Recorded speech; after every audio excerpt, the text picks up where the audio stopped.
Welcome, everyone, to Scarves and Spikes, MLS Opening Week Edition. Tommy Moose. Episode 7. I stopped counting. Once we got past 5, I'm like, we're not going to count them anymore. We made it. 7, 8, 9. Who knows? They all make sense. Tommy Moose with Sydney Hunt, Tyler Pilgrim. We're here, guys. 72 hours away from the home opener. How we feeling? Close. It's close. I'm super excited. Ready to go. I'm ready to go. I'm excited, cautiously optimistic about how Atlanta United will do. And yeah, San Jose on Saturday. Tommy, you'll be up here down here from Ohio. Should be a fun one. I packed my bags literally right before I got on. So I'm ready to go, even though I'm not leaving for a couple days. But are you like that kid that like you pack like way ahead of time and like because you're just so excited? Like are you that kind of guy? No, that's my wife. But she's been pushing me to do it. So my flight's at 6 a.m. on Friday. So I got to be up at like 4. Ew. Yeah, it's have gross. fun with that. Nope, not at all. And then you're gonna get here and go to Ponce and hang out all day. A lot of drinking, a lot of eating, then hanging out at some tailgates. That's my plan for the whole weekend. Oh, I'm going to the Hawks game too. Well, Hawks have a new head, or interim head coach, but new coach essentially. I forget his name, but apparently he's been assistant in the NBA and forever. And now, I was going to say Atlanta United, but the Hawks are in the market. So, a lot of coach firings in Atlanta over the years. Atlanta's a lot of it, but yeah, Atlanta United has gotten quite a few over the times. The sports landscape in the past 3 years in Atlanta has been flipped on its head. It's kind of wild to think about between COVID and everything else going on. Braves. The Braves. And it's not even just the coaches, it's players. Like, talk about the Braves, talk about Freddie Freeman, of course, Joseph here at Atlanta United. And then, I don't know a ton about the Hawks, but it just seems like, they have one good season and then things just get flipped on their head. Matt Ryan, Julio Jones. It's been all over the place. Yep. But let's stop talking about sad things. We got exciting things to talk about today, right? We do. Tell them everything we got to talk about. We got a lot. We got 2 big trades to talk about. Well, one little trade and then a bigger trade. We're going to preview Atlanta, San Jose.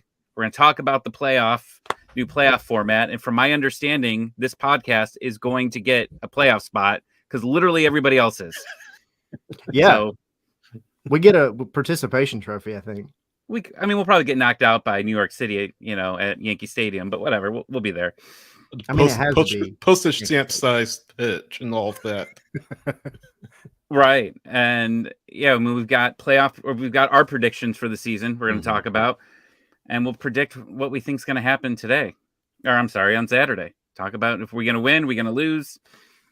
Is Gigi going to show up? I highly doubt it, but it should be fun. I think this is a good time as we give it a couple more minutes for somebody to come on. We as a group, because you guys know we do this and Tommy doesn't live here. Me and Sydney live on opposite sides of Atlanta. So that's basically pretty much any given day, like a 3-hour drive with traffic. So, but we will all be at Mercedes-Benz Stadium on opening day. So I think we're going to try to, if possible, and depending on how inebriated certain people are, we're going to try to hop in on Coach Steve. So a lot of you guys know Steve on Twitter and Instagram and everywhere else, but they always do the Heineken halftime bar meetup. So we're going to try to hop in and photobomb him and everybody else. And we'll be at the Home Depot backyard at some point, hanging out and just chilling. And we'll probably, obviously that'll be at halftime. The backyard will be well before the game. Yeah. But any of you guys that listen and, we want to see you guys. We want to hear from you guys. We want to hear what y'all think about the show and what we can do better and what sucks and how much you're tired of hearing me ramble and talk about our midfield. I'll buy someone a drink if they come by and say hi. I'll probably go. I don't know if I'll remember it, but I'll be around everywhere. There you go. And by the way, little spiel I have to give. If you're watching for the first time or listening to the first time, first off, thank you so much. We can't do it without you. if you're watching, please subscribe to our YouTube channel, hit the subscribe button. That way, we have content coming out the second it hits the channel. Obviously, follow us on Twitter. Scarves, the letter and Spikes. And on Instagram as well, Scarves, the word and Spikes. And yeah, a lot to come, more to come from us, the three of us. And we're trying to line up some great guests now that the season is here. So really looking forward to it. Yep. And so at risk of being called a traitor, if you guys get a chance, I sat down and had a conversation with one of the kind of up and coming youth national team defenders named Brandon Craig. The reason I say at risk of being called a traitor is because he does play for Philly. Mm-hmm. So that's his club. But yeah, Brandon Craig, he helped the U20s get into the Olympics, qualify for the Olympics. They won the CONCACAF championship. So I sat down and chatted with him a few days ago, got an article about it on Stars and Stripes FC.com. If you guys get a chance to go check that out. It was a fun chat. It was a fun time. He was actually sitting on the beach because this was during Philly's preseason. He was sitting on the beach in Clearwater, Florida, doing this interview with me, and his teammates were in the background and they were giving him all kinds of crap. They were throwing, sand, throwing toys at him while he's in the middle of talking with me. So, but yeah, it was a good time. If you guys get a chance, it's on starsandstripesfc.com. Obviously as well, check out dirtysouthsoccer.com because we always have our recaps here. And then we have plenty of news coming out, a lot of news coming out right now. So, and we'll get to that, but we have somebody very special who is coming on. And we want to introduce him and get him in here. So Tommy, you want to tell everybody who that is? Well, I'm gonna fangirl here because I'm a huge wrestling nerd. So I'm just, you guys have, Tyler, you were really excited about Chattanooga, bringing in the coach here. I'm gonna fangirl.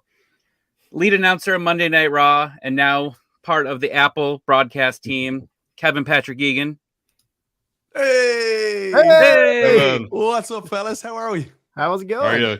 Good. I'm great. Good. Tommy, Tyler, Sydney, thanks for having me on. No need to fan guy, Tommy. Come on. How are you? He makes it sound like we're not as excited though. Like, yeah. I've got two levels. You guys aren't wrestling nerds like I am, so I've got two levels of them. I will give a quick disclaimer, Kevin. I'm not as big a wrestling fan as Tyler and Tommy, but hopefully that's fine. I'm a big soccer fan, as you know. So yeah, of course. Sorry, I'm a few minutes late. I have an excuse. I was on the phone we were on the line with Carlos Gruezo ahead of the match, so just catching up with some San Jose players and Luchi Gonzalez before the game. So apologies, I'm a few minutes late. Hey, no worries. That's what we're here to talk about. You got a new gig.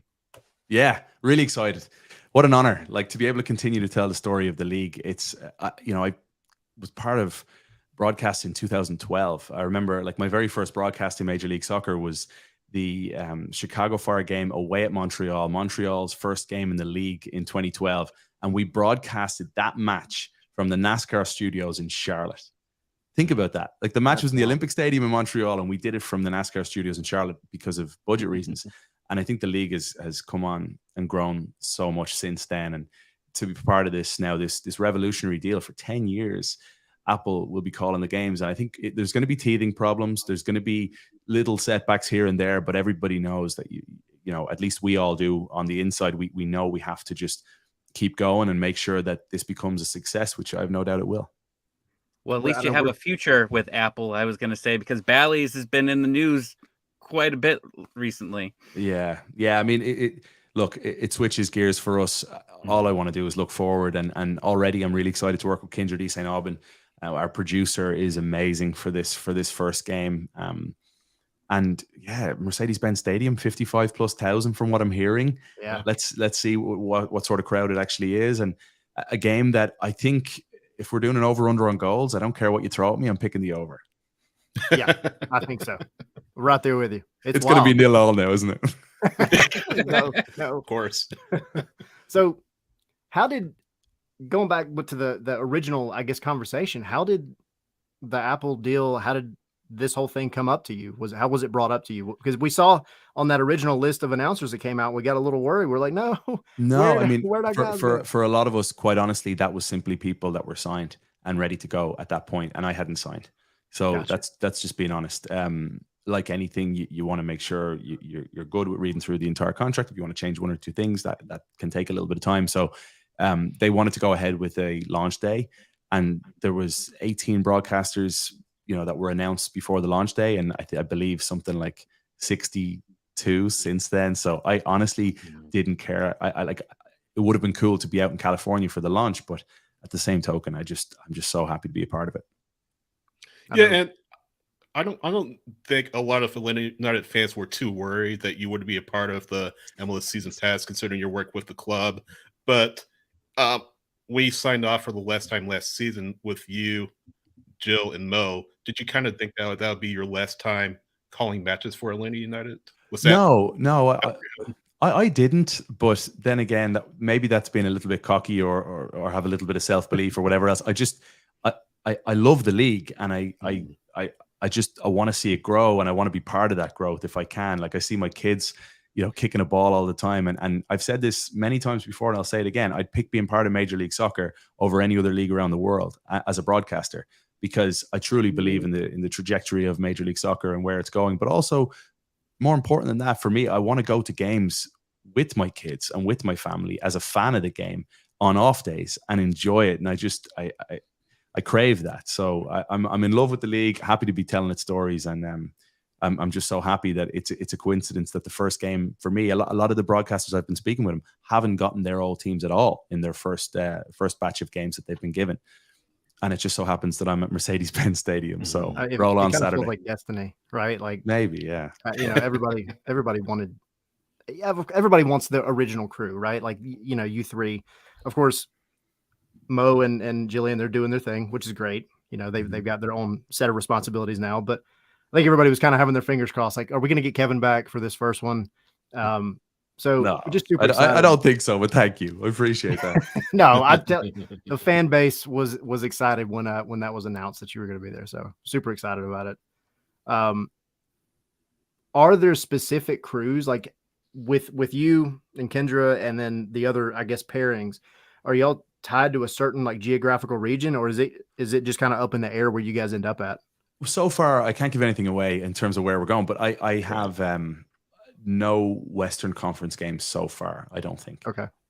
So yeah, I mean, it may not make sense to send somebody from Miami to Vancouver to cover a game.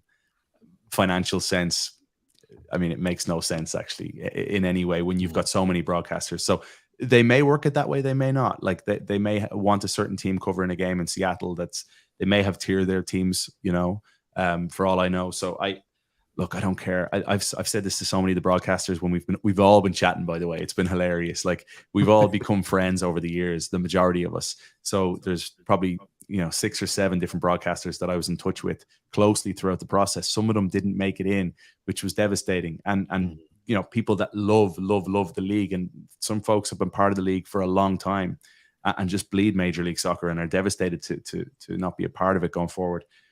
So I like I said before, when I say I'm grateful, I genuinely mean it so much, because there are others that are tremendous human beings and excellent broadcasters that aren't part of it going forward, for now at least, that is.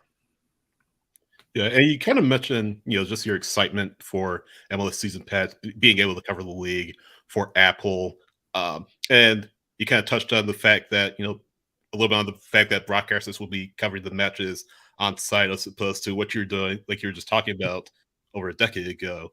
But yeah. I mean, other than the examples you mentioned, what really excites you about MLS Season Pass and how Apple is going to cover MLS? First and foremost, for me, my life is about to be nuts for this year with travel. Leave on a Friday, get back on a Tuesday with little kids. Tyler, I was talking to you a little bit about that in the emails going back and forth before this.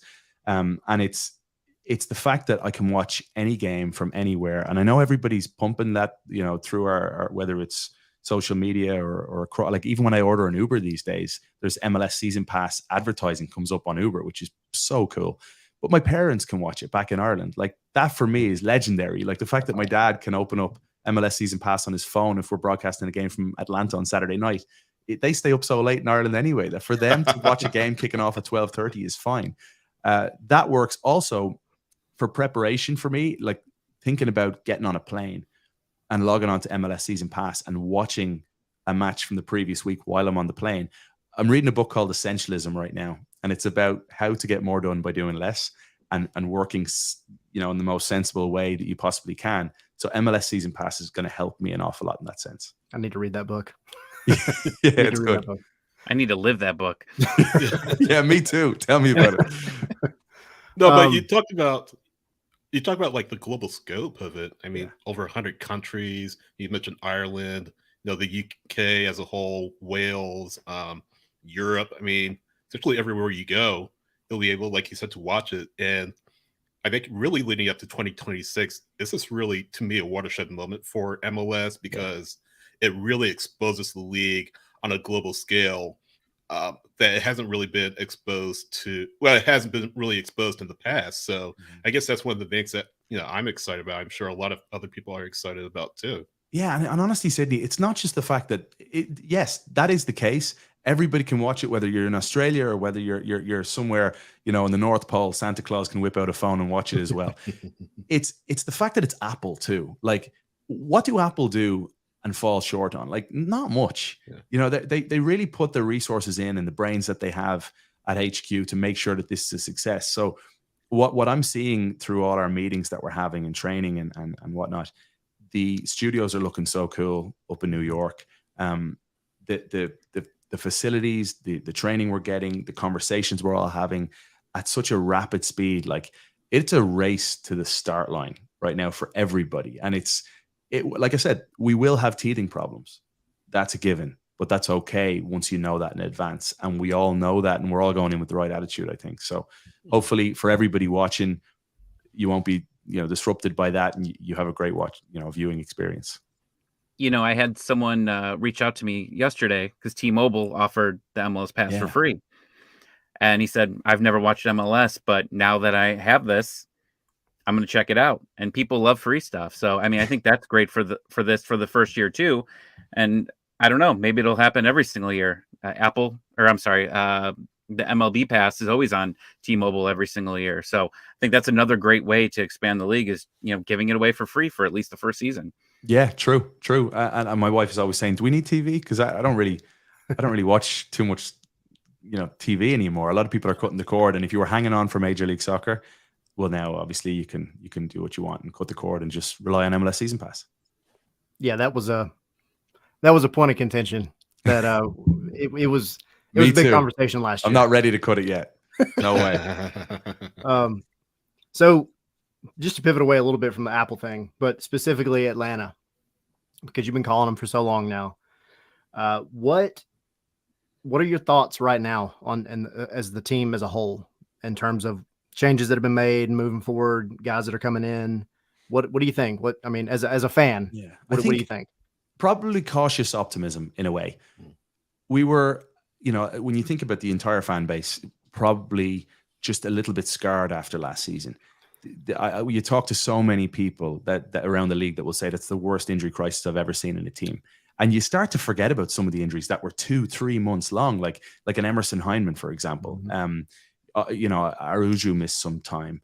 Joseph was in and out throughout the year, really. And then the big ones, obviously, Brad, Dylan Castanera behind him. Bobby Shuttleworth retires. I mean, the team used 5 goalkeepers. Am I missing anyone? Was there 6?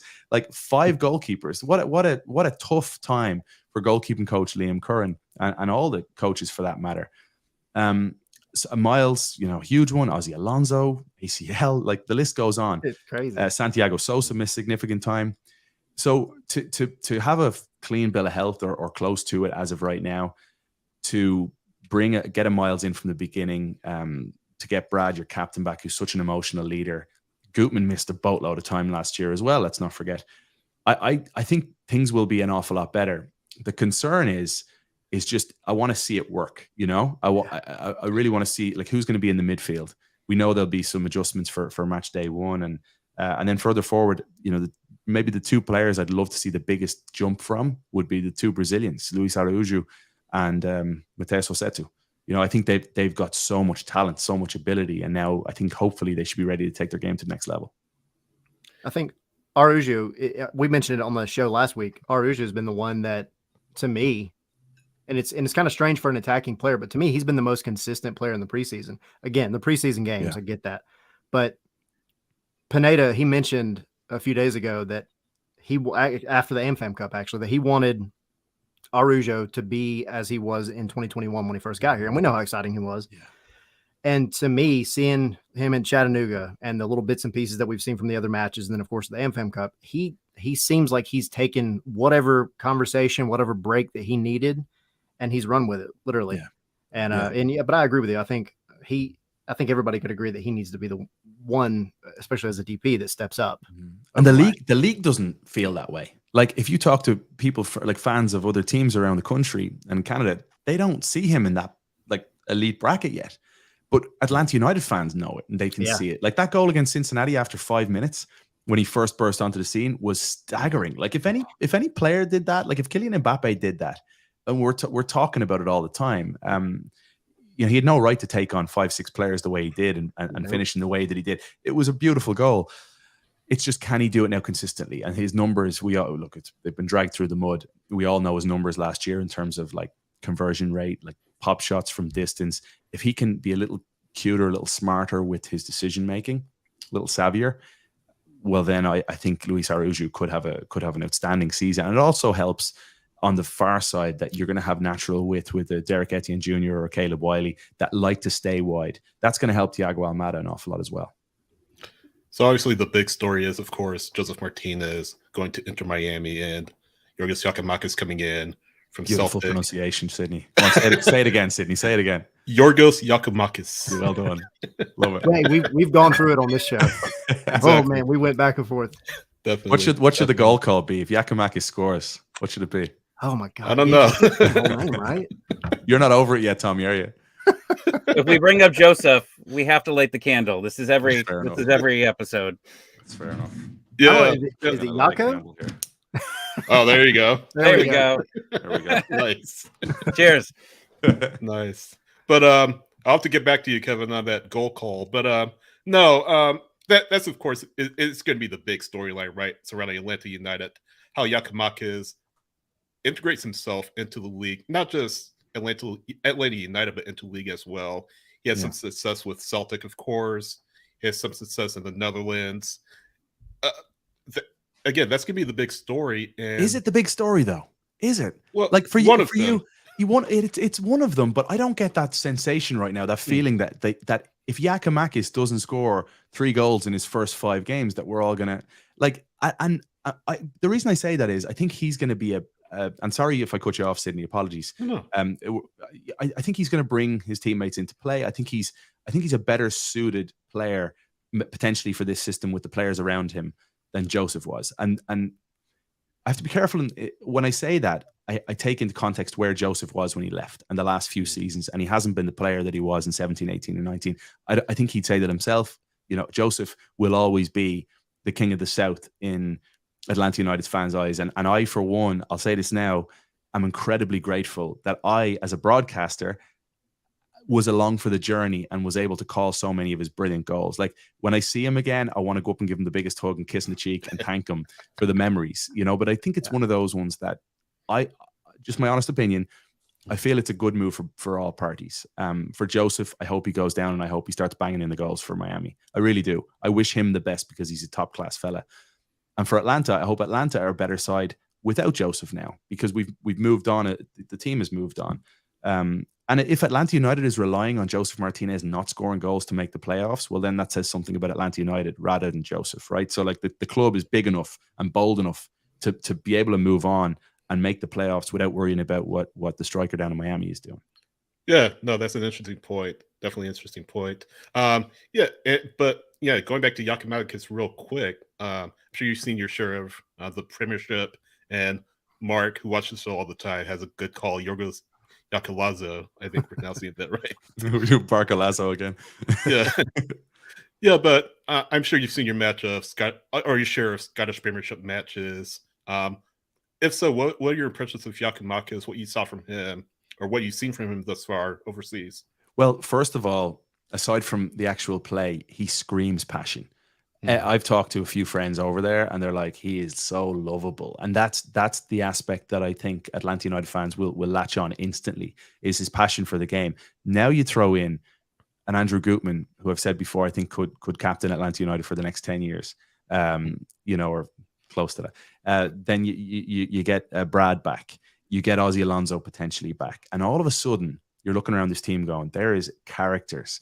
And for so long with so many injuries, Atlanta United were a very quiet team, a very timid team without leaders. And that's one of those intangibles that you absolutely need. You can't quite point at it and see it, but the players can feel it, the fans can feel it. And Giakoumakis will bring that straight away. He's already brought personality in his press conferences that we've all enjoyed. And then as a player, he's going to give you that dart across the six. And I don't want to keep going back and forth comparing, but I think that Brooks Lennon is going to be the player. Like, we can talk about it now and we can revisit this in 9 months. And Brooks Lennon will be the player that will benefit most from Yorgos Giakoumakis in the side.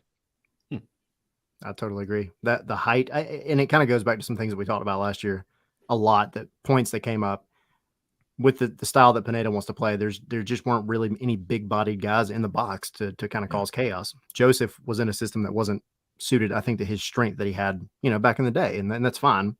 Teams have to evolve, but no, I mean, I totally agree. I think Brooks Lennon is a good shout. And he was one of the ones that you mentioned earlier. He was one of the ones that was injured, kind of a freak accident, right? Like in Montreal or Toronto or wherever it was. Like he just slipped on a part of the you're right, Toronto before the warm up or in the warm ups. Yeah. It's just wild. Like it was just an unlucky year. So. Write that one down. It's hard to believe. I need to do this before Saturday. Just write down every single player that missed, say, over 2 weeks. With injuries, and it's a long list of 13, 14 guys for Atlanta United. So I wish Gonzalo Pineda the best, because Gonzalo Pineda he's got such a wonderful mind for the game. The coaching staff are tremendous. The vibes, the culture in the group is outstanding. Like, there's so many things moving in the right direction for Atlanta United, and now you got to execute. You got to make it happen on the pitch. You're going to run out of ink with writing all those names down. I know, seriously, Tommy. You're right. Well, Kevin, right. I'm the wrestling nerd here, so I have to tell you a quick story. Go for it. Didn't know you were going on to Monday Night Raw. I'm cooking food in the other room, and I hear your voice. Wait, what were you cooking? I'm starving over here. What were you cooking at the time? You got to tell the story, Tom. Probably a steak around March. Okay. But I hear you, and I run in, and I see you on Raw, and I start screaming to my wife because I'm just excited. I need to talk to somebody about this. She runs down and she starts screaming that you're on there, and it was a fun moment, and it was shocking. So my question is, how did you get involved with the WWE? I mean, I've said this before. I was shaving. I was getting ready to go on CNN, and I got a call, and there were some headhunters looking at broadcasters, and there were many auditions going on, and I got asked would I like to go for an audition to be a broadcaster, and I jumped at it. It was during COVID. It was early 2021, like January. So I drove to Tampa, and blown away by the experience. Couldn't wait to get a phone call to say I got the job. But that's all I was thinking about, was like, you're gonna get it. You're gonna get it. Focus on it. You focus on the positives here. And the call came through from my boss, and it was a cool chat to say, would you like to be a backstage reporter? And then I'm very grateful that it led to hosting the kickoff panels with Caleb Braxton, and now, unfortunately for Jimmy Smith, he was moved on, and I was told, right, you're in the hot seat. And I love Jimmy. Jimmy's still a great friend, but I was told, right, you're up, you're next in line. So, like, okay, let's go for it. Did you watch wrestling before you did the interview? It was hard before I worked with WWE. I was never an avid fan like you, but it was hard not to know what was going on in the Attitude Era throughout school and growing up. But I did have to do an awful lot of studying, and I continue to watch everything I can. To more so for me, it's talking to everybody when I'm in there, or just being a sponge around some of the greatest minds to ever do it, like the likes of an Edge, that I can lean on. Like I'm working with Corey Graves every Monday now, and I can't tell you how much he's helped me. He's been so helpful with knowledge of the industry, and then I think he sees my growth in terms of knowledge of the business and the industry as we chat, and we'll go for a beer after the show, or go for a coffee the morning of the show. We'll just talk. We'll talk psychology. We'll talk about characters, and it's been a lot of fun. I've been eternally grateful for the opportunity to do this right now, and to hopefully continue to do it for quite some time. Well, for someone new to the business, you're doing a hell of a job. Thank you. I'm learning a million things every week, so I appreciate that. Are we going to see a storyline with Kevin Patrick in the ring at some point, do you think? Or I'm keeping the head down, Sydney. You know? Keeping the head down. I've been threatened on that desk already a few times, so I'll just. I've seen people get thrown at you, while you're behind the desk. So always interested to hear your reaction. It's a very challenging role. It's incredibly challenging because you could have someone thrown across and your desk is like my first day on the job. Bobby Lashley and Brock Lesnar went through my desk after Corey and I's desk, the announce desk, after 2 minutes. And I'm watching Bobby Lashley pummel Lesnar, and I'm watching all my notes get shredded to pieces. 2 minutes into my first day on the Raw premiere on October 10th. And I wanted to just go, Furf. But you gotta stay professional and keep. What have I walked into? Yeah, it's been so enjoyable though. I'm all in.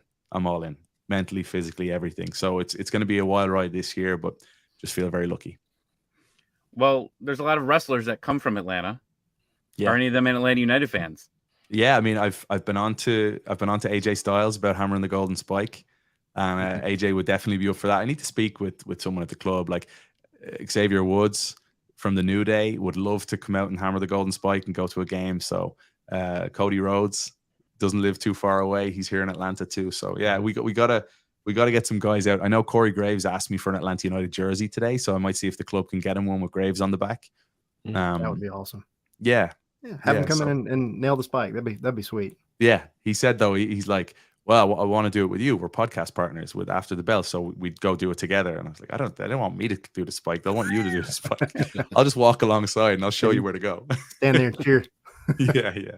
Well, I've been tweeting you since you got on the show about getting a wrestler onto the spike. So I'm glad that maybe I subconsciously got to you there. No, exactly. I'm sorry. I deleted Twitter off my phone, and I'm not really using Twitter like I used to. And it goes back to that whole essentialism thing. I find like I'm better off. My time is spent elsewhere rather than because I'll end up scrolling. We all know what that's like on Instagram and Twitter. Yeah.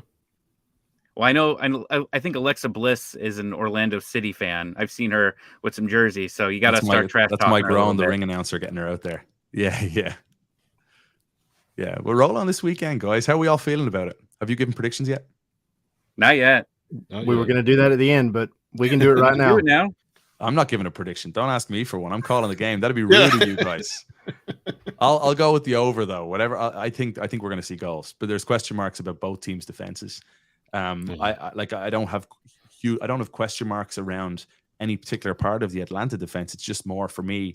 How's Brad and Miles after gruesome injuries to their Achilles last year? You just want to kind of see them in a Major League Soccer match. Like preseason is one thing, but you want to see them at the pace of an MLS game and know that they're back, if you know what I mean. Like Gutman and Brooks Lennon, I think Atlanta United are incredibly lucky to have those two players, so reliable. And then let's see what Abraham is like, because for me, Parata was outstanding for half season. To already be the highest scoring defender in Atlanta United history after a few months is pretty damn cool. So let's see what we get. I think we're going to see a lot of goals though, because there are question marks about San Jose's defense. 5-4 Atlanta, says D. Graham. I mean, that would be a fun game.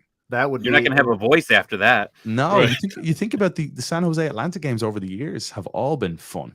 So the one out in San Jose in 2018 was exceptional. Crazy. Yeah. So I hope it's a fun game. I mean, coaches don't want to see a lot of goals conceded. There's 3-2 from Ariel Acosta. This is such a fun show, guys. You have well done on setting this up. We appreciate it. This is immaculate. I hope we get some goals. I hope we have some fun and yeah, I'm calling it down the middle now, guys. I'm a 50-50 broadcaster. So wherever I am the following week, that's the role. So I'll be diving right in alongside Kindred East and Auburn. Awesome. We're super excited for you, man. And you got a family to get to. I want to respect your time. I want to get you. Appreciate you to be able to go read some stories. I got really quick. Yeah. Just to end on a little bit of a fun note. 3 really quick questions. Just first thing that comes to your mind. I'm ready. Right. Favorite Atlanta United goal. Oh man, I just thought of Miggy, May 20th, 2017. Everyone always, like, not everyone, but people bring up the whole peach from the Paraguayan thing. For me, it was more than that. It was my first game in Atlanta. It was the first goal of the game. It was the fact that the rain delay happened and the music from the anthem singer went, and Andrew Carlton made his debut at 16, and it happened to be on my birthday. My brother flew in and surprised me that day with his wife, and my wife was there as well. It was like a magical night. So for Miguel to hammer that one home early, like, sent the crowd into raptures. I mean, it was a fun. Were we all there? Were you guys there for that one? I wasn't able to be there, unfortunately. Yeah, that was an epic, quite epic a night at Bobby Dodd. Yeah, quite a night. But other than that, let me see here. Favorite Atlanta goal.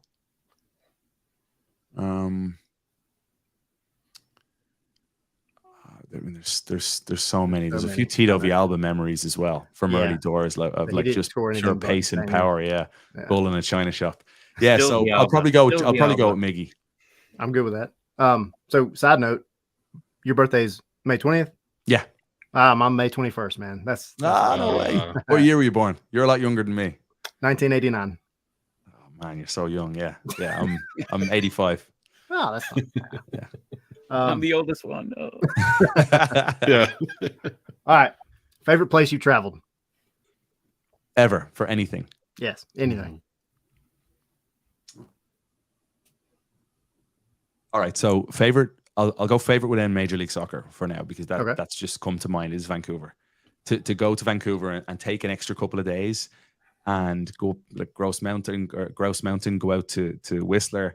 Vancouver is exceptional. I love hiking. That's why I love Atlanta. I love the outdoors feel around Atlanta and the local hikes we have. I'm up in Roswell, and it's exceptional. Favorite place? I love home. I love Ireland. Ireland. If you've never been to Ireland, get to Ireland. It's a friendly country. It's a beautiful country. And go down to Dingle, which is a small town. I know every American thinks it's a funny name, but go down to it's the closest point in Ireland to America. And the Dingle Peninsula is beautiful. So I'll go Vancouver on one side, Ireland, but I've been to like Australia, Southeast Asia, all over really. And now with WWE, I'm loving discovering all the small towns and cities around this beautiful country, because there's nearly an attitude sometimes that there's nothing between New York and Los Angeles. And give me, on my WWE travels, I've said this so many times, so many friends there, like, give me a Knoxville, Tennessee or a Norfolk, Virginia over the big cities any day of the week. Yeah. I just love them. They have their own personality. Yeah. So, all right, last one. Favorite place to eat in Atlanta? Because Tommy needs somewhere to go eat this weekend. I'm flying in for the game. Oh, you are? Where do you live in, Tommy? I live in Cleveland. Nice one. Okay. I mean, I love sushi.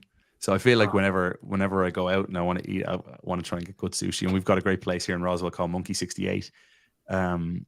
There's also like class sushi places in Woodstock, Alpharetta, in Buckhead. Umi is next level. Pricey, next level though. So I'd probably go sushi. But then again, if I was going for a bite somewhere, like a quick bite before the game, help me out here, guys. What am I supposed to say? Varsity? I mean, Waffle House. Let's just say I said Waffle House. Can we put that down as a technicality? Kevin Egan's favorite place to eat in Atlanta: Waffle House. Waffle House. We'll take it. Okay. That works. Kevin, we appreciate you coming on, man. It's been a good time. I'll be up in the booth. Me and Sydney will be there. Tommy will be hanging out somewhere in the 100 section, I think. Sweet. So we'll see you up there before the game. What's that? We'll see you up there before the game. Yeah, hopefully. Yeah, I have no idea where we're calling the game from. It's all probably changed, or maybe it's not. It could be the same booth, down in the suite level. But I'll definitely pop up and say hi. Yeah, well, I'll be there. We'll be there. So roll on Saturday. We are the almost here. It's gonna be fun. Hear all the singing. Yeah, Kevin, we appreciate it, man. Thank you so much. Kevin. Tyler, Sydney, Tommy, absolute gentlemen. Thanks, guys. Appreciate you having me. Appreciate you. Take care. All the best. You. Bye. Kevin Egan. What a guy. What a guy. He's so humble. I love how humble he is. Like, it's so tough not to like him as a person. As a broadcaster, definitely, but as a person too, just so genuine, and everything I hear about him from fans says the same thing. So really glad we can talk to him. How could you not like the accent? right? I do want to go to it's Ireland crazy. so bad. Like we'll get back to the soccer here in a second, but it's just crazy how he says that he basically never watched a wrestling show ever, and gets on there and basically just a natural. Some people have that talent though, you know, and I didn't want to drag him on because he has things that he's trying to get to, and got a family, and I understand his life is about to be crazy with WWE and Apple and MLS. Like, it's crazy. So I didn't want to keep him too long, but he to be able to step into WWE like that, which again, I haven't watched it in a long time, but I grew up on it as a kid, WCW, Right. WWF at the time. The man has stepped in there into a chaotic environment because there is nothing calm ever about a wrestling broadcast. And for him to step in and be able to just take it over like that, man, it has been awesome to see. And he just has a natural talent, man. And I'm glad we don't have to say, I wish him the best anymore, because it's not like he's going anywhere. He'll still be involved with soccer, which I think is great. So it's just, I mean, I know it's crazy for him because he's doing both, but I'm super happy that he's still going to be involved with soccer and MLS in some way too. I meant to ask, will it be tough for him to be? I don't think it will, because he's called neutral matches in the past, but after having done it so long with Atlanta, is it going to be tough for him to be neutral? I don't think it will, but we'll be interested to kind of a little different. Of that. Maybe a little bit of extra excitement when Atlanta scores a goal. So we had a bunch of comments, and guys, we wanted to get y'all's comments. Kevin, again, we definitely want to respect anybody that comes on their time. But I will make sure he sees all y'all's comments, because there's a lot, and we appreciate y'all commenting and continue to comment, because we still have an entire show to do. So I forgot that we're still doing something else. I know, right? Like, we I don't know. Did we set ourselves up to fail? Like, we got the good stuff out of the way first, right? Yeah, we saved the best for first. Yeah, there you go. But we have a new striker to talk about. We have a trade to announce. We were talking about him. I'm just kidding. Miguel Berry. Mm-hmm. Who wants to chat about Miguel first? Yeah, I mean, he had a terrific season with Columbus a few years back. He played with Etienne, so interested to see how that chemistry works out when the two of them are on the field at the same time. Last season with DC United just didn't work out. DC United were a really bad side as it was. I believe they finished last or second last in MLS or something like that. But just a tough situation for him out there in the nation's capital.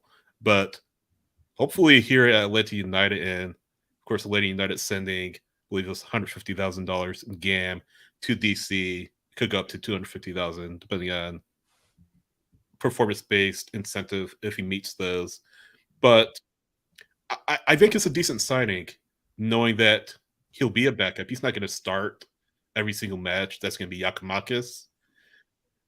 But I think that bring him in as a backup, you could have done a lot worse. I'm sure there are a few other names that haven't floated out there for Atlanta, but you could have done a lot worse than Miguel Berry. And you're not going to need him to score, 10, 15 goals a season, or however many he had at Columbus. And Henry Higuita from their soccer, good friend of the show, by the way, saying, I hear the new striker is very good. So I respect that. We got puns and everything on the show. Love that game. Henry Higuita Jr. Love that game. But yeah, Barry, he's not going to be looked at to score or to carry the load of the scoring like he was with Columbus. I mean, granted, he wasn't at Columbus either, but he just kind of burst onto the scene. I'm trying to pull up his stats right here. He scored double-digit goals, I believe, with Columbus. Yeah, 10. 8 goals. 8 goals, 2 assists. Yeah, 8 goals, 2 assists with Columbus 2021. And again, didn't work out in DC, but hopefully with a change of scenery and a new role and really, I guess, less pressure off of him, so to speak, things will turn out in Atlanta and he could be a strong contributor to this attack. And just one other thing, you wonder what this means for Jackson Conway. And I kind of mentioned it too beforehand. You wonder how much Pineda rates Jackson Conway at this point. I don't know if it's just things he's still not doing on the training ground, or his progress hasn't been what the coaching staff has expected. But you wonder what this means for him, and you wonder how much time he gets with this club on the first team level, if at all. That being said, I think Barry is a good signing for what it's worth, considering the role that he'll play with Atlanta. And the Machop Chol experiment might be over as well. Yeah. And that's fine. And I know a lot of people seem to be upset that that's the third signing, because Garth pretty much said, yes, he's the third signing. And that's okay. I think you need someone a little bit more experience. You have a lot of games that you're going to be playing: regular season, Open Cup, got the summer tournament of champions, right? And then you've got this new playoff system that we're going to talk about. And you're going to need some people with experience. And I wouldn't personally feel comfortable after what I've seen and what I've heard about the preseason, because we haven't seen much, but I would prefer getting someone with a little bit more experience. So not watching 1 minute of him and just at least looking at the numbers. He has a history of scoring, and that's better than going in with the other two options, unfortunately, at this moment. Yeah. And when you look at the guy himself, when you look at Miguel Berry, he fits, I think, what we've kind of expected Pineda to want from a striker, right? I mean, you look at Giacomakis, who is a big dude, big, strong guy. He's mobile in the box. He's going to be moving around. He's also going to draw attention away from guys like Almada, Arujo, Etienne, and that's important. Berry is, and I didn't know this until I wrote the article when he was rumored or reported to be coming here, but I mean, the guy's 6'3". He's a big guy as well. And he's going to throw his weight around. If you watch his highlight videos, go check out my article on Dirty South Soccer. I put one of his highlight videos from when he was with Columbus back in 2021. He's not afraid to be physical. And I think that's something that Pineda has been really, really wanting from his guy up top. And the thing is you're going into a season where everybody has the hit, because you have such huge fixture congestion with Leagues Cup, obviously the season. Obviously we're not in CCL, but you've got this crazy playoff format that's coming up, and it's going to be wild. Then you have the Open Cup. So there's a lot of games to be played. And yeah. And T Riddle in the comments, will Bo be satisfied with the height of this team in 2023? One of our great friends of the show comments on Twitter Spaces all the time, Bo. Every Twitter Spaces, he would point out that this team is too short. They can't win aerial duels. I think that problem is solved between the two up top and Parada and Miles in the back. I think we're going to be good. And then Mark saying Conway needs to get out of Atlanta. It's obvious Pineda doesn't think much of him. Needs to go on loan. I mean, I wish I knew what Pineda thinks of Conway. If we get the chance to ask him here soon, but there's never going to be a direct answer from a coach about that, right? Like, we're going to ask the question all day, but I do agree. I think that he needs some time somewhere else. And I actually think he could do well overseas in like a second division side somewhere, Belgium, somewhere like that. But he's got to get some time playing. And he's going to be way too good for MLS Next Pro. So hopefully they figure something out with him. He has a European passport. I mean, he's born in the UK. So move overseas. I mean, he's a little bit older. It's like 2021. So move overseas to Europe won't be much of a problem. But I agree. He needs some time somewhere. And him just sitting on the team sheet as a substitute every single match won't cut it.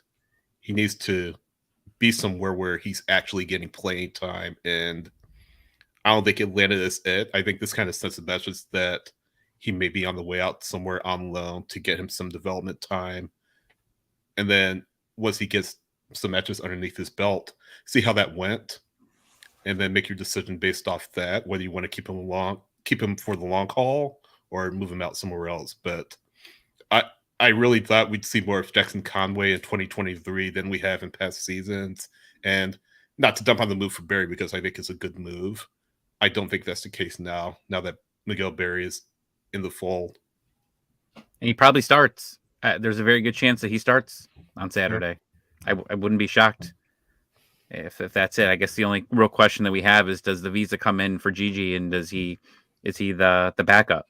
And maybe we see him for a couple minutes. I don't know. Yeah, I agree. I mean, I wish we had some more news specifically on Giakoumakis's visa and all that.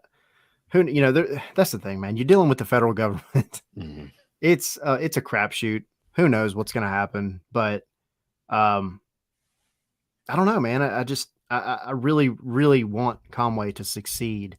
And the thing is, you talk about Miguel Berry's contract, whatever it specifics may be. I mean, what they paid for him, they've already paid the guy off basically, unless he does hit those performance incentives. So like the transaction, if you're just talking about a money perspective, they traded the international roster spot to Orlando, got 150,000 in GAM, so Garber bucks, and that's what they paid DC. Now again, the 100,000 in extras if he does well, whatever that may be, then okay, fine, you're paying a little bit. But you got to remember how much GAM Atlanta got in this offseason as well, back for like this during the super draft and everything else. So I think it's a good move. I hope he can get back to a position where he's producing like he was for Columbus. I mean, he took over when Zardes had to step out and did well. So yep. I'm hoping we'll see more of him. It's a quick game for you guys. Let's see which one of you get it first. Oh man, I'm going to give you two clues here, and you have to. What player is very similar to Miguel Berry that used to play for Atlanta United? Oh, Brandon Vasquez. No. Dom Dwyer? No, I'm giving you hints. Go ahead. Second it. Go ahead. Second it. Yes. Sorry. Go second it. They're both 6'3". Brandon Vasquez. No.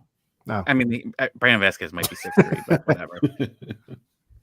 Got to guess. I don't know their heights like that, but Vasquez was my best guess. Someone got it in the chat. He's from Columbus. I'm gonna guess. Ariel said in the chat, Adam John. Adam John, baby. Columbus 6'3" striker. Retired, right? I think he's retired, to be honest with you. Not Jurgen Damm. Oh man. Jurgen Damm.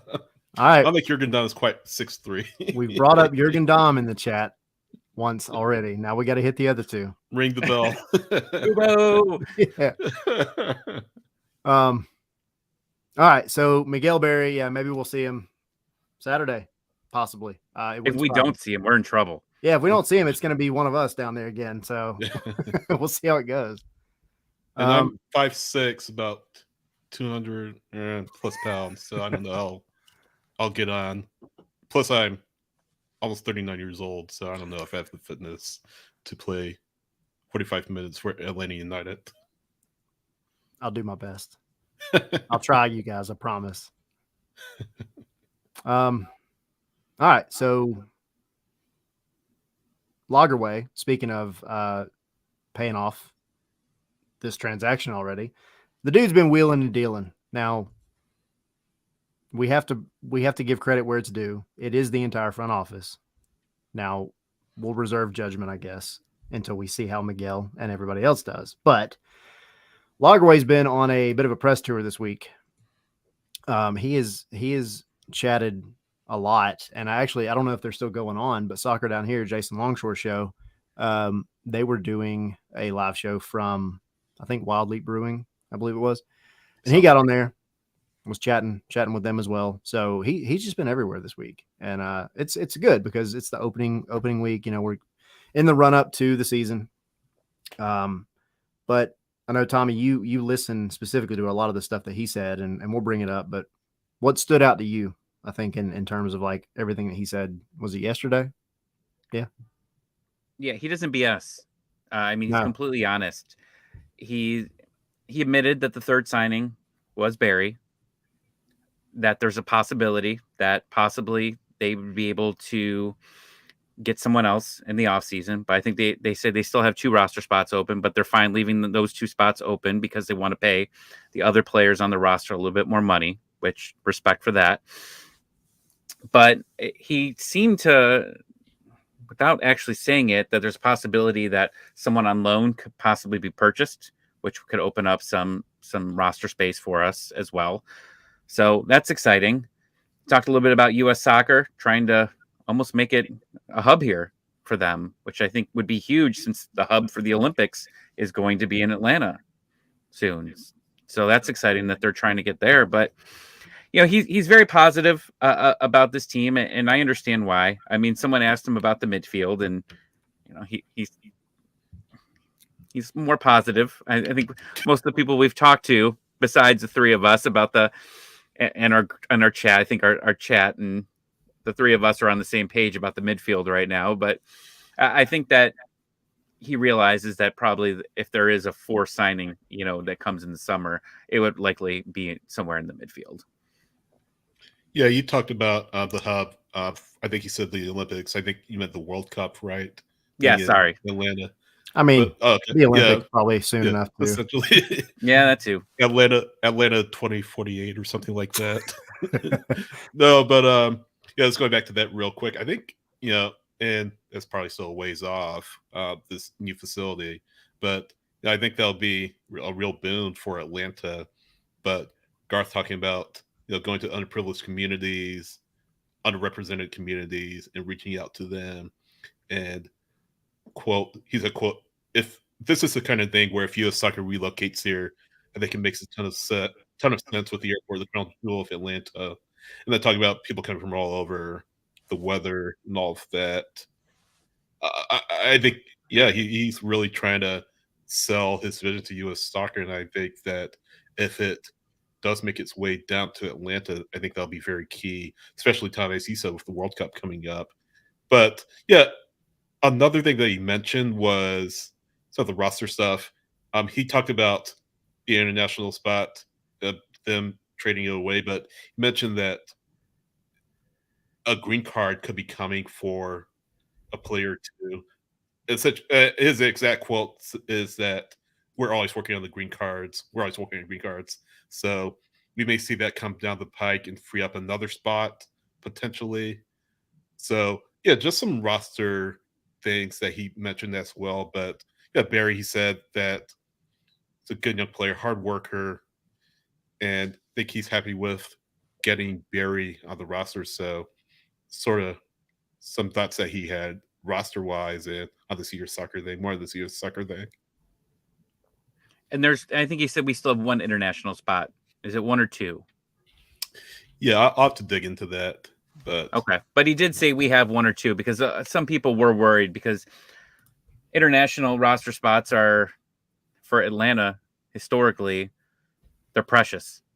I mean, they're usually going out and trying to buy those, right before the season starts. And they said that there really is no worry about that at this point. So that's good to know. You have Almada on an international slot. You got Araujo. You have Hernandez. He's the one I always forget. You still have Moreno, again, loaned out. Mosquera, loaned out. Parada. And then, Rossetto, I actually think he got his card. Green card. He's not listed. Okay. He's not listed on one. I think he got his like last year in the middle of the year or something. I feel like I vaguely remember him getting a green card. Yeah. So that the U.S. side of things was really interesting to me because I do think it would be huge, not only for obviously U.S. soccer, but Atlanta as well. It's a big deal.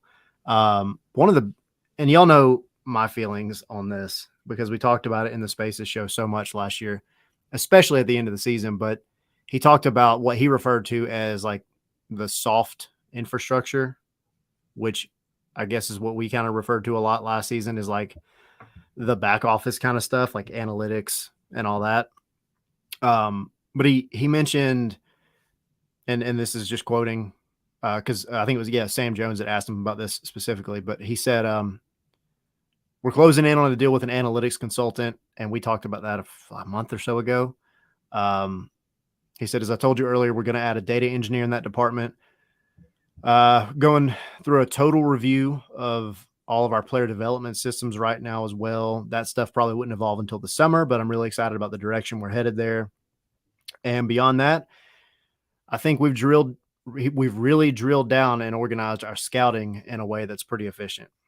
So this is stuff that you probably won't see as far as like, it's not going to be as visible. It's not going to be the headline making kind of stuff until you get another, Miggy or somebody that just kind of appears out of nowhere. And you're like, hey man, this scouting department really hit gold on this one. That's when you're going to know that this has started to really take shape. And it may be a while. It may be a couple of seasons before you really start to see the benefits of this, but it also goes down to the academy. You got Steve Cook that just came in as the twos coach. You got a lot of changes happening again that don't make the headlines, but they're important. They're important for the future of the club. And so when he talks about the analytics consultant, that's coming from Seattle, from a couple of folks, but mainly one that used to work at Seattle that is now created their own analytics company. And if what he said a month ago or so is still true, that's the company that they're looking into. And they've done great things, obviously, with Seattle, the individual that was there. Now they have their own company. I think they're also working with Dallas as well. That's one of the Texas teams. But yeah, so just good things, man. I'm super excited about everything he had to say yesterday. Yeah, it's exciting to see. I mean, this is only in 2 months, right? Like basically took over after the holidays and already making these small changes. If you ever, and I hop on there every once in a while just to look to see like what Atlanta United's hiring for, like it's full on analytics, and that's good. What we talked about the minute that he was brought in. Like we talked about it on that first space, is like, this is what he's known for. This is what he wants. And we talked about how this was, that Atlanta United was basically was run as a startup for a long time, and they really just never evolved with the times. They're evolving with the times quickly. Yep. And just like you said, Tyler, it's not going to be built in 2 months. It's going to be, built in a couple of years. And it's the same thing with the roster as well. I said this earlier, people were upset that the third signing was another striker. You can't just go and cut and buy everybody you want. This isn't, one of those other leagues, across the pond over there, or baseball. Like, you have to have a salary cap. You have to follow the rules. You can't just cut an Eric Lopez. You can make him your water boy, but you can't make him, you can't make him, you can't just cut him and, be able to go away for nothing. So it's going to take some time here, but the important thing is that you see this team grow this year. You see what they do in the off season, and you're going to have a ton of cap space opening up. You're going to have a ton of players leaving on contract. And I know we keep saying this, but I see Twitter, and Twitter is always just an interesting place. But like, you could definitely feel the environment, and whether it's Boca or it's Garth fixing this team, it's going to take some time, because unfortunately there was a lot of things that just roster wise just wasn't run well. And now they're just trying to make those mistakes. But I think we're light years ahead. If you would have told me how many people got loaned out in this offseason, how many people got moved, and that you got Emerson Hyman to basically say, I don't want to get paid anymore. Yeah. Like, just cut his contract. Like, I would have told you you're crazy. This team, in my personal belief, is light years ahead of where I thought it would have been going into the holidays. I think if fans see at least some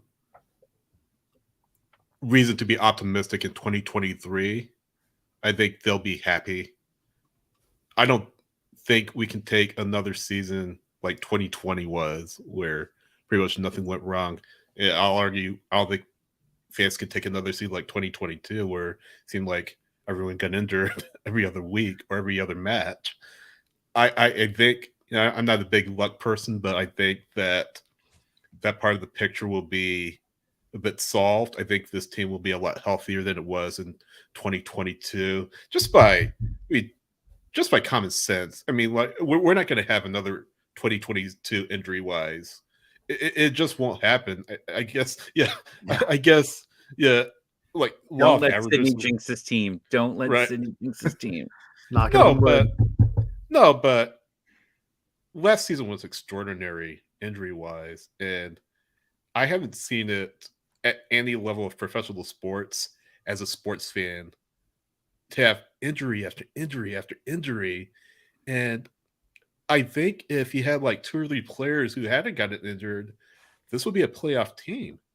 Now, having said that, they still have to prove themselves on the field, and there are a lot of question marks. Gazan, his health, Robinson, his health, the new players, how they acclimate. how they fit into this roster. Will they gel? Will they be able to do what they were brought in to do? So in that regard, you still have a lot of questions, but at the same time, if there's something that fans can hang their head on in 2023, I think that'll kind of tamp down some of the Boca out or fire everybody crowd. I think, and we'll get into predictions later on. Winning cures everything. Yeah, winning cures everything. And without seeing this whole team in an MLS match in 2023 just yet, I think it could be a playoff team if they stay healthy and if they check all the boxes. Especially this year. But still, it's a lot of questions still to be answered. And I implore everybody to make sure that you're patient. Like there's going to be some hot takes if this team goes 1-2 in the first 3. You have not seen a lot of players on the field yet. We haven't seen NTN. I know he had a small appearance. Stadic hasn't been seen. Giakoumakis hasn't been out there. Barry really hasn't been out there. There's a lot of players that are going to be slowly brought into the squad. So it's going to take some time to get some cohesion, with the starting lineup. But I think once you start getting to March, I think you should hopefully be having a healthy team and get that consistent starting lineup. Could you imagine being Miguel Barry, who really has probably known he's coming to Atlanta for about a week now, all things considered, maybe, and to potentially be thrown in front of like a third-tier open Mercedes-Benz Stadium, like within a week? That would be crazy. To not have trained really with the team in any of these preseason matches or anything, that is going to be, it may work out actually, because it may just throw San Jose for a loop and be like, hey man, who's this guy?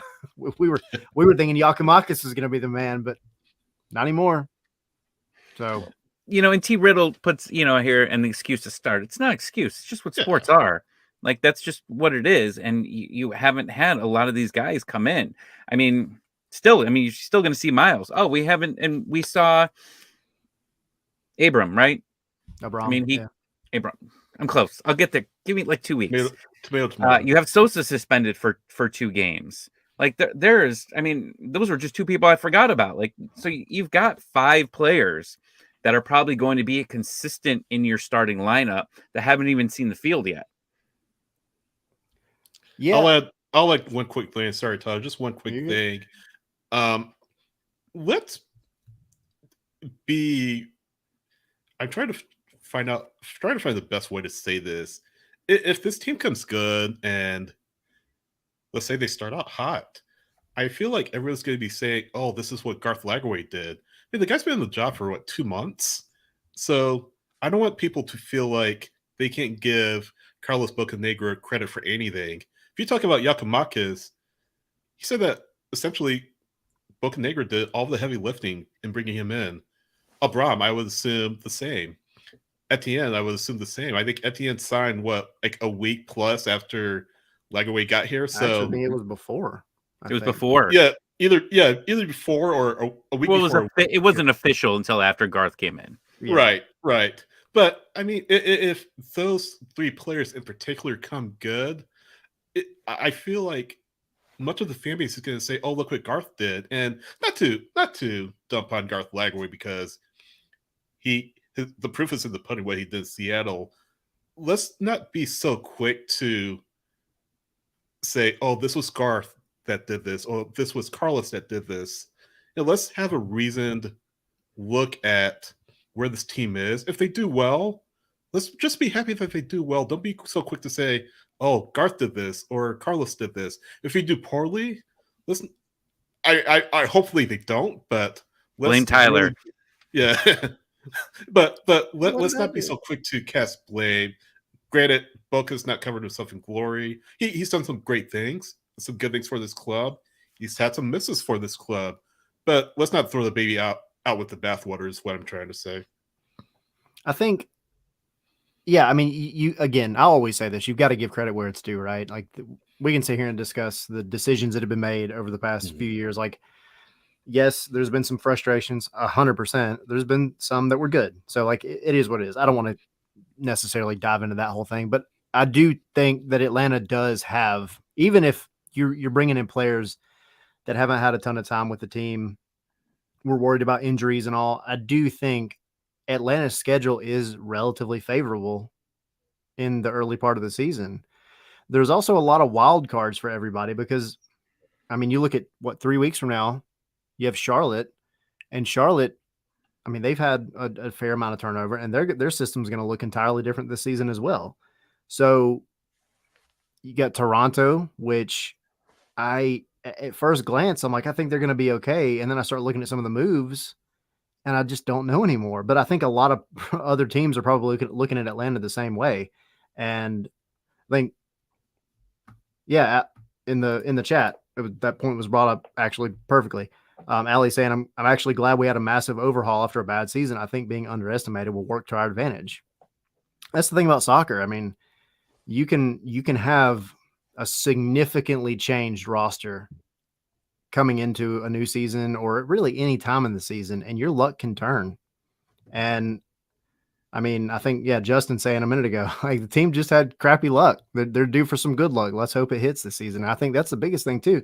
Going back to what Kevin was saying earlier, it's insane. Like the injuries, they are part of the reason. Like everybody says, oh, that's an excuse. I mean, it's not when you have, I think it was 19 or 20, maybe even more than that, players that missed some amount of time last season due to injury. Yeah. That's ridiculous. You have 30 on the roster. So like the fact that you have all of that going in one season, it's tough for any team to make it past that.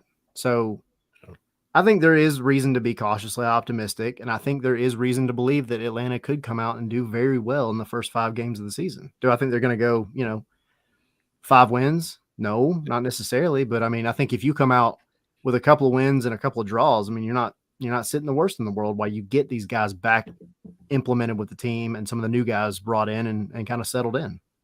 Yeah.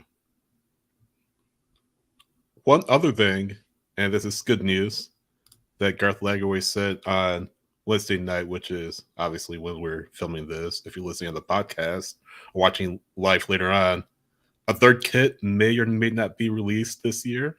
So he kind of teased it. He didn't say yes, he didn't say no, but he said maybe, which, I mean, we can interpret as yes, essentially. So I know some people were saying apparently the Outcast kit or something like that. But yeah, it sounds like, at least for now, that a third kit might be in the works. So interested to see what that looks like. An Outcast kit would be pretty sick. That would start cool. Mowing lawns for another kit this year. Jeez. I mean, they're $200 these days. And hopefully by the time the third kit comes out, they can figure out how to put Yakimakis on the back of a jersey, right? Like that's still not a thing. It's gonna be like clip art. Like back in the day, they're just gonna have to make it the kind of rainbow so it bends down at shoulder blades a little bit. Yeah. All right. Moving forward, this one's going to be, I think I don't know. I imagine the chat probably is going to blow up on this one because everybody has their opinion. Because everybody gets a playoff spot. There we go. Everybody's making the playoffs. You get a playoff spot. Playoffs. What are the playoffs? That's just extra season. It's extra time in the season. That's all it is. Oh, I don't know, man. Y'all give your opinions. I don't know. So it's 9 teams, right? 9. Yeah. And then 8 and 9 play each other in a one game, which I like. I do like those play in. Like I like how the NBA does have that play in.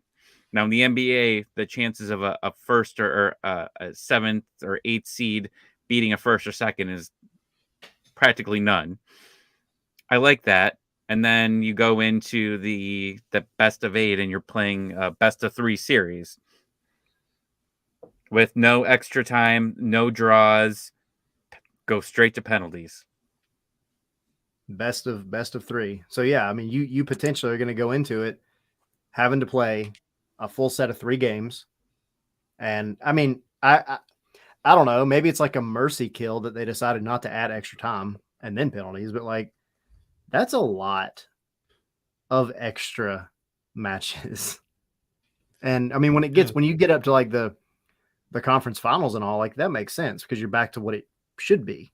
But this whole 3 game thing is just kind of wild to me. Like, I don't know. there's just so many games. Like I'm all for watching games, but I'm sitting there looking at, we still have only 3 DP slots per team. You can only have so many players on the roster, and you're going to have Leagues Cup this year against Liga MX. That's going to be able to, they can do it. Not that they don't have rules, but they're a lot more liberal with the amount of money they can throw around. And I don't know, man. It's just something's got to bend for these players. That's crazy. So you're seeing a lot there. Like one of the things I would love to talk to at some point is Jeff Lorenowitz, because Jeff was part of the players union, and he was very vocal when they were doing the CBA the first time, then the CBA the second time because COVID screwed everything up. I'm interested to see what he would say when you're adding in all these games, and my understanding, not much extra pay. I mean, that's always been a thing, right? Like the MLS players are underpaid, and now you're adding in basically a summer tournament. You're adding in another tournament, a best of 3.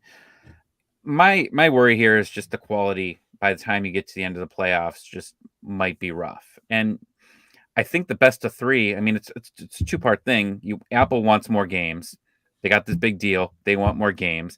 That's one part of it. But then the second part is, I don't think they want these teams that come in and these 7th and 8th seeds to just sit back and hopefully get to penalties and beat the team in penalties. And now you're knocking this best team out. Why don't we just go back to the 2 games? And that would have been fine with me if they just did that. But I think it was Garth, or maybe I've dreamt this. I think Garth was saying, like, one thing that could happen now that would change this is now you'd have MLS playoff games on every night of the week, where before you were just having them on Fridays and Saturdays. Like, I think that's the exciting part. Like, you don't have to wait for the weekend. Because it's going to be a best of 3, you're going to be having games going on all throughout the week.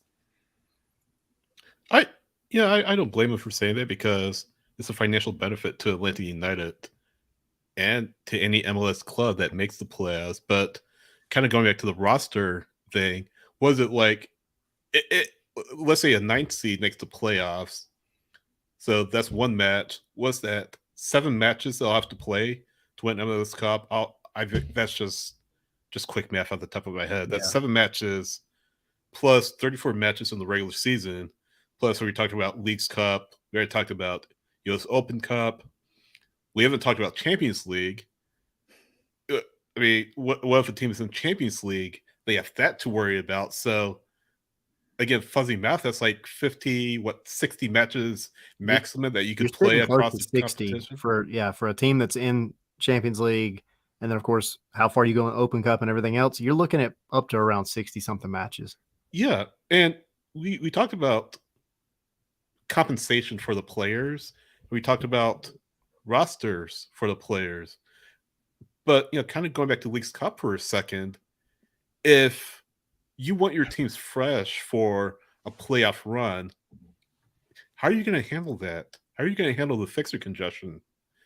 Because if you don't, you're going to get your clock cleaned by a Liga MX side. And that's the last thing MLS wants, is just MLS team to get taken to woodshed by Liga MX. So you're having to deal with that as well. So I see why they did it, because, again, it's money, more money in the league's pockets, and more financial benefit to, I'll say Amazon. Apple, more financial benefit to Apple to have this kind of hook for people to get MLS Season Pass. But at some point, the league has to take a look and say, hey, do we have enough players going around to make this work the way we want it to? And are you getting paid enough? AJ said in the comments, he's an English fan. He's trying to understand the new rule. It's crazy. So I mean, they don't have playoffs they obviously don't have playoffs in the UK or in the Premier League. So it's just a lot of matches, as we already talked about. But MLS is going to have to grapple with that and try to make it so that guys aren't getting burned out toward the end of the season, trying to give it all in a playoff push and not have anything left when the playoffs start. So that's my biggest concern.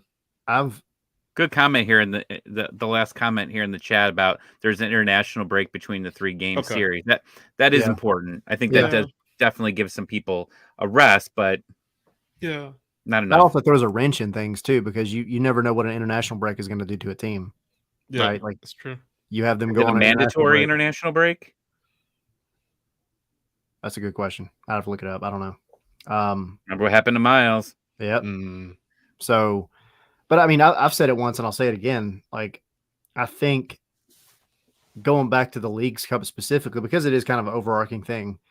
And then, Dan saying it is a mandatory international break. So there you go.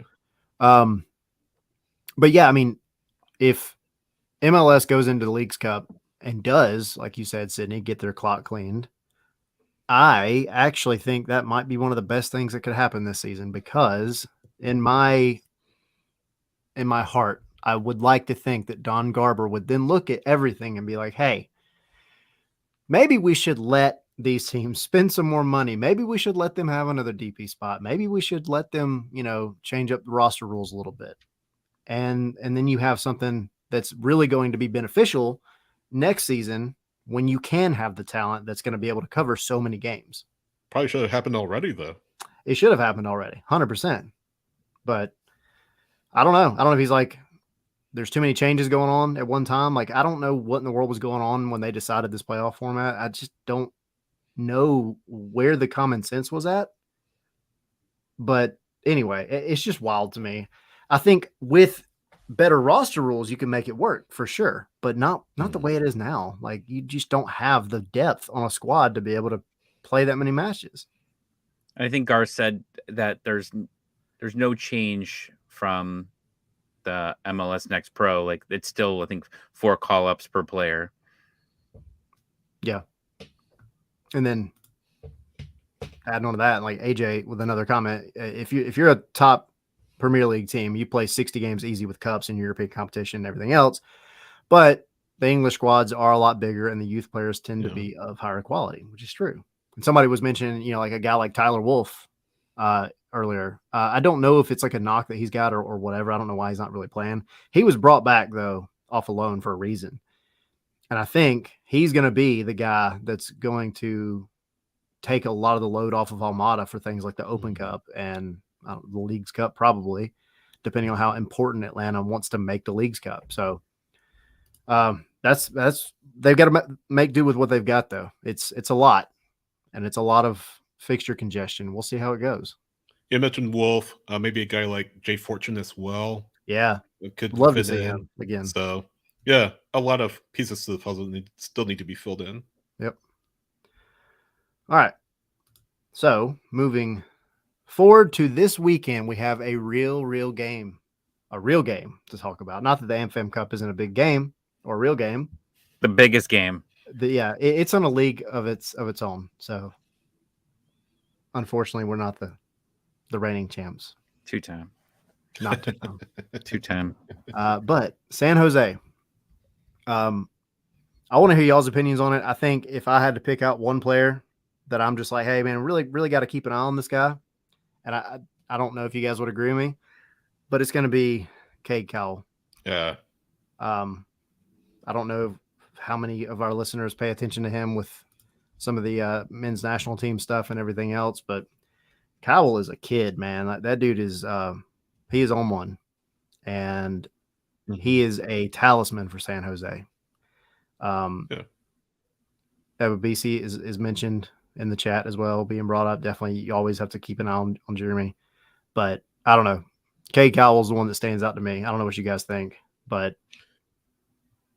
yeah, it's been apparently looked at by European teams, and from a National League standpoint, since he has Mexican ancestry, I believe his mother is Mexican or something like that. I know El-Tri want him in their squad, in their senior squad, but I feel like Cade Cowell was in the national team discussion. I don't know how many times he's been capped by the United States. Looks like 2 times by the U.S. I don't think he's capped tied, however. Yeah, I know he played in this last camp. But yeah, so it kind of adds to the mystique and all of that. But yeah, I know Mexico are really taking a good hard look at him, as well as overseas teams. But I think he can't mention San Jose without, obviously the new head coach, Lichi Gonzalez, who pretty much this is a second chance for him after having been at FC Dallas and not having done as well as Dallas would have. Like, that being said, there's a lot of youth in that setup at FC Dallas, and that's really Lichi Gonzalez's main selling point is how he's worked with the youth. So you mentioned guys like Jesus Ferreira who came to the youth system. Wes McKennie, I believe, came to the youth system as well. And Lichi Gonzalez had a really big hand in forming those players.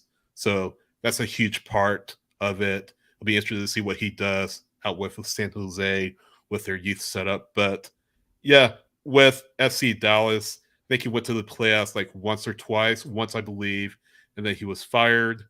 But this is, again, like I said, a second chance for him with San Jose to prove that he can be a solid MLS manager. I mean, he knows the American game. Obviously, he grew up in the U.S., born in Florida, grew up in the U.S.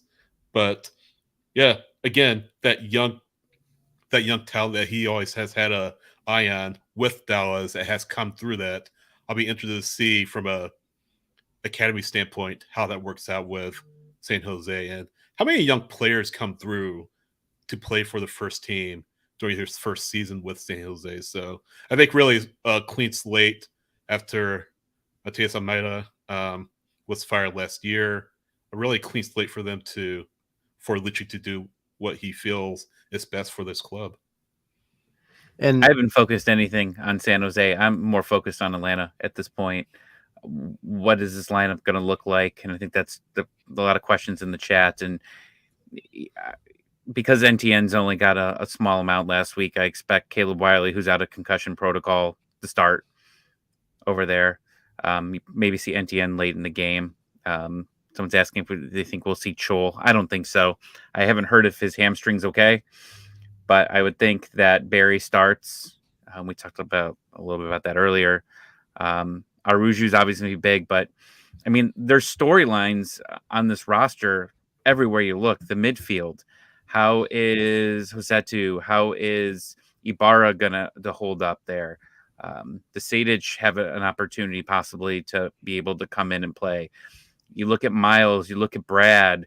Everywhere you go, I mean, there's only a few spots where you say, okay, I'm not worried. And I'm looking at that. I'm saying Aruju just because of his preseason. Almada, I don't think we have to worry about him. And then you look at Gutman and Lennon, and I'm saying, okay, that's where I feel comfortable. Everything else is like, what the hell's going to happen? And there's so many questions going into Saturday, and I'm excited to see it. Yeah, and that's where the chess match kind of comes into play, right? Because Colonel mentioned, Cowell's not a first choice starter necessarily for San Jose. That may have changed now. Actually, I wouldn't bet. Like I wouldn't count him out. I do agree. Yeah, he's young, but at the same time, if he comes in the 60th minute and completely flips the entire match on its head, then we're having a different conversation because he has the ability to do that. The kid's aggressive. The kid's like a bulldog. So I think if you do see him enter the pitch at any point, it'll be interesting to see what Atlanta does to kind of counter that. But I mean, I got a lot of good comments in the chat, and Tommy, going back to kind of what you were saying, the Atlanta roster has a ton going on. So like AJ asking, how was Wiley done as a left winger, as left midfield, whatever, really he's employed as just a straight winger. I thought, especially in the AmFam Cup before the concussion, I thought he looked really good. Was really, really happy with him. One of the goals came from a very direct run to the end line that he put back across. And I think that was the one that ended up kind of at the feet of Brooks Lennon partially, and Brooks was able to turn around and bang it home. So I like the way Wiley is progressing. I think him having the break probably did him better than a lot of players did because he got thrown into the fire last season. He wasn't supposed to. So I think you'll see Wiley plenty. Michael asking, why did they release Dwyer? We kind of brought it up before, but Dwyer, he's got family in California. And I think it just came down to him wanting to be with his family. Yeah. So yeah, I mean, I don't want to go into a big thing about the midfield, but yeah, the midfield is going to be crucial in this one. They cannot, because San Jose's got a set of wingers as well, and you can't rely on Lennon and Araujo and Gutman, Wiley or Etienne, whoever. You can't just try to force the ball out wide to them all the time. You have to have your midfield play in the game. And if they do, if Josedu and Ibarra or whoever it may be can keep it kind of locked down and give those other guys some space, then I think you're looking okay with it as Atlanta. But you just got to hope they don't come out and play kind of like they did in the AmFam Cup, because that was just not, I don't think that's going to cut it against any of these first few teams that Atlanta's playing. Yeah, we mentioned Jeremy Ubabisi a little bit. Cowell, certainly. Christian Espinoza, a double-digit assists, 7 goals, 14 assists last year. Boris Kikanovic, or Benji Kikanovic, I believe is still with them. Another key player in their attack. So, yeah, a lot of dangerous players on the San Jose roster that, if you don't account for them, they'll make your life miserable. Ubabisi came close to winning the Golden Boot. A few goals started winning the Golden Boot last season. So, yeah, so many players that can hurt you. I think that Luchi Gonzalez really isn't short of options in the attack this season. So that bodes very well for San Jose in 2023, I believe. And like Kevin said earlier, the San Jose Atlanta matchup has always been a really fun one. And going back to that one in 2018, man, that was one of my most memorable matches watching that. That was a wild one. And if I'm not mistaken, I think you can go back and watch all those on Apple, right? Or is it just last season? I think just last season, but I remember Longshoot. Okay, well, if you get a chance to go watch the highlights of that San Jose match, it might be on YouTube, the full match. Okay. So yeah, I fell asleep. They were losing, and I needed to go to work the next morning. I fell asleep. You missed out on that one. But I woke up to an awesome, update from the ESPN app saying we won.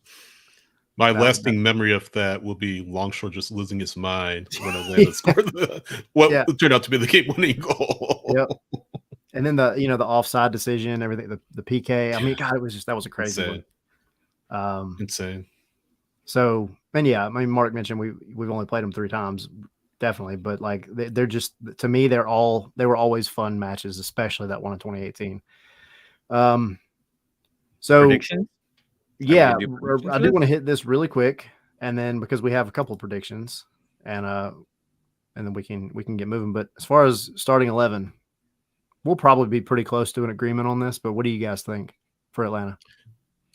Yeah, Barry at striker, midfield, Araujo attacking midfield, Ibarra, Josetu behind him. I was like Andrew Carlton, Gutman, Lennon on the outside, Peralta, and I would say Miles. I think Miles starts. It's center back. Guzan, of course, in that. Did you say Almada? I said Almada, yeah. Oh, I must have missed him with my count. Guzan in that. You caught them all. Yeah. And Keeper? Then Guzan. And then on the left wing, on the wings, Araujo, of course, and then let's say Wiley. I think Wiley would be fit to start on Saturday. Yeah, I'm good with that. My question is how much time does some of the other guys get in the second half? Does Etienne, depending on what the game is flowing, depending what the score is, does he come in, maybe with 20 minutes left? Yeah. I don't know. Yeah, I don't know. I mean, at Sadich, they said is a pain tolerance, so I'm not really sure what he's recovering from. But I mean, he could be a big person. I mean, really, there's not too many options to be able to come in the midfield right now. So Sadich is probably one of the main guys that would be able to come in, late in the game if you need to give someone a break. And you could also potentially see, depending on how the match is going, Pineda switch it up to like a back 3 / back 5. I mean, 3 center backs, and just have all 3 of them on the field. So there's a lot of options, but I think Yeah. that's part of like why it's so hard to predict some of these positions because we don't know who else is going to be ready and everything else. So, And There's some Abram, Abram, Yeah. yep, Abram, got it. he said that he was not 90 minutes ready. He hasn't played since I think October. Yeah. So I think that's code word for I might come in late. Yeah. Which none agree. of them have played really since October. So, I mean, Just let besides them have it. preseason matches, but I get it. Let's see. A lot of good questions. I know we've got to hit. Oh, tweet of the week, That's because my this cue. is a perfect time to talk about that. Is Coach in the stream, by the way? I don't know. I haven't I don't know seen if he's in him here. We'll have to You let can him just know. comment because out we're if talking you're about watching online. the halftime bar meetup that he puts on all the time, and he's the Yeah. one that does it. I don't know if he's in here. Yeah, but his forbidden words this season: knee, Oh, there he is. Achilles, He's here. There he is. torn, nice, rupture, twisted, and Orlando. So He forgot the word cone. We can't have anybody tripping on cones or whatever it was. yeah, no kidding. But yeah. Thanks, Coach, and yeah, good to have you on. Good to have all of you on, by the way. It's a good list. Very good list, especially that sixth one. I like it. Mark asking, does Luke Brennan or Alan Carlton get a homegrown deal this season or next offseason? For me, Luke Brennan next. Yeah, Brennan offseason. for sure. Yeah.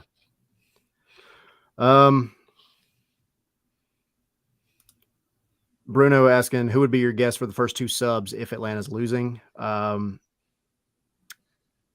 Me and Tommy, apparently. I don't know. Because if Yakimakis isn't good to play, I mean, you got to expect Jackson Conway will be in there, so probably him. And I don't know, man. I would like to see Tyler Wolff if it's that. If you got to change something up. I mean, of course, he's a kind of a wild card because we haven't seen him, but I don't think you're going to need to give Almada a break. But if you just want to switch something up, Tyler Wolff would be a good one to throw in there and see what happens. Gotta be NTN and Sadage for me. Yeah, that's fair. It's a good shout. That's fair. Coach D saying, see you all at the half. Thanks for buying everyone around, Tommy. No, it's just Tyler. Tyler. I was not called out, so you were first. All right. Where is Eric Lopez? Where in the world is Eric Lopez? Eric Lopez is going to show up segment every week where we just all do fan fiction and we come up with where is Eric Lopez? Gosh.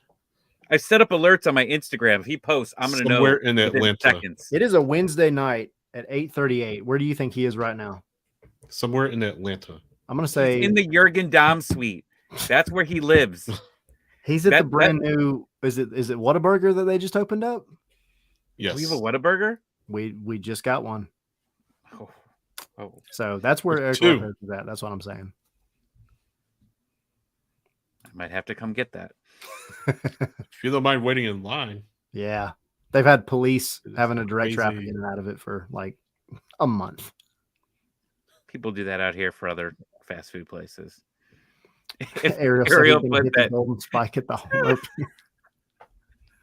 Yeah. But yeah, should we talk about predictions for the match and then prediction on how Atlanta finished this season? Let's do it. Sure. What you got? So do we want to do the match first? Let's do the match first, yeah. Yeah. I was thinking 2-2 draw.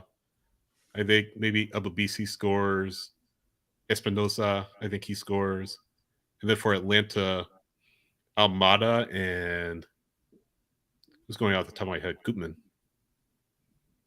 Okay. So 2-2. Tommy, what you got? 2-1 Atlanta. Oh.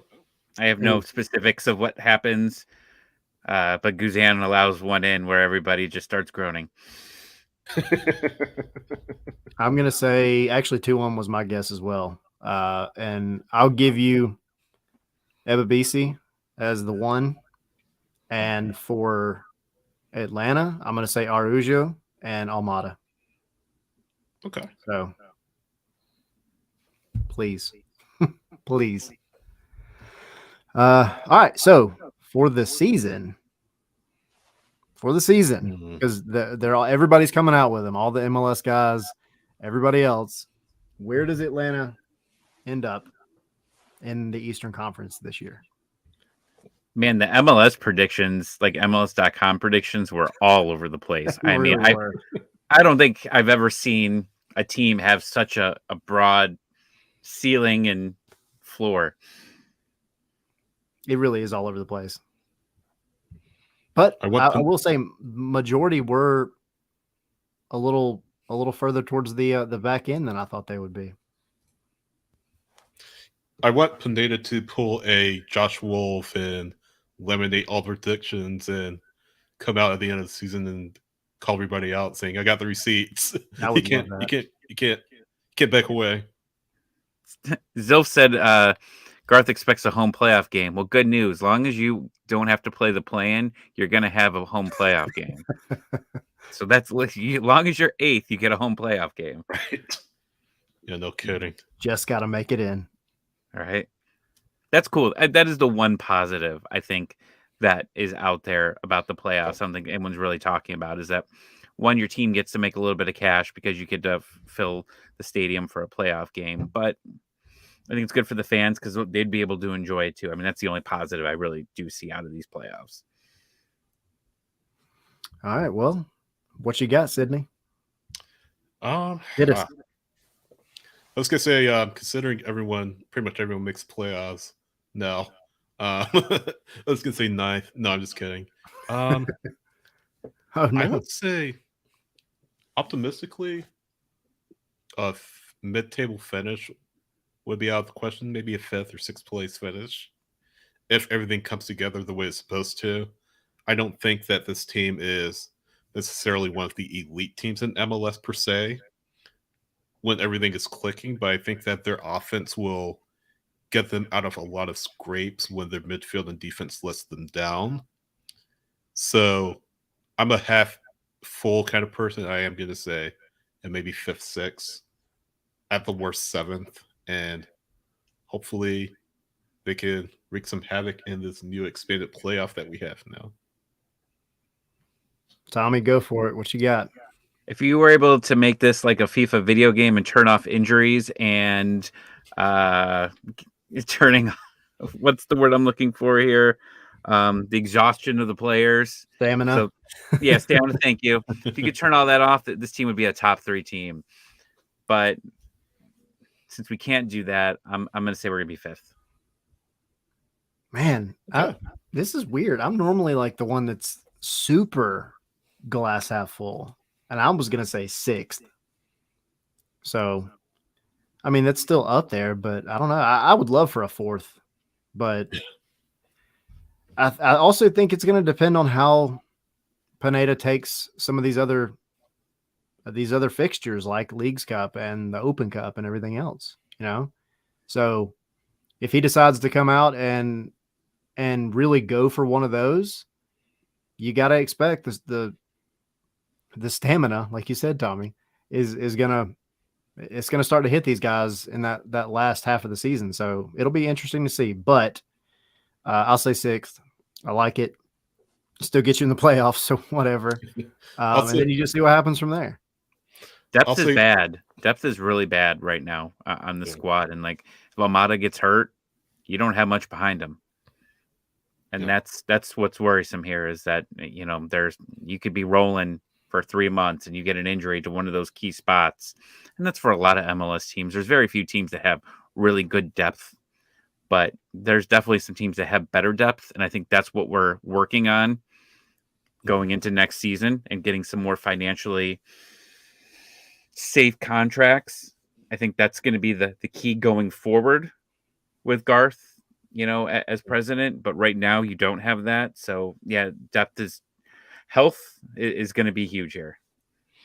I'll say this real quick. It's probably what Garth said he expected Atlanta to be or have a home playoff spot in 2023 because he knew about the new playoff format where like everyone gets in and it's a best of 3 series for 8 through 1. So I imagine one of those 3 matches will be at Mercedes-Benz Stadium if Atlanta United were to make it.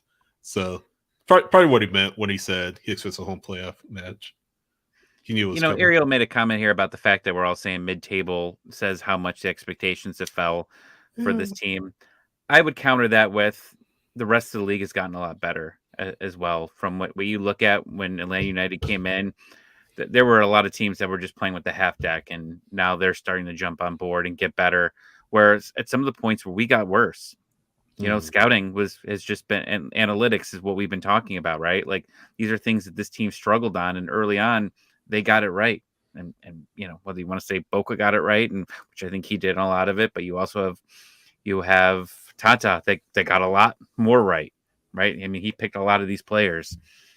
So it's definitely a combination of us struggling over the years with contracts and bad contracts and just other teams getting better. I mean, you look at a team like the Columbus Crew, who has signed, I think, 2 and 3 years record signings for their franchise. A team that was historically cheap on their end, and now they're spending a lot of money. Other teams are spending a lot of money, so it's not just Atlanta anymore. Other teams are willing to commit to their team, and it's good for MLS, but it just means that we've got to get smarter.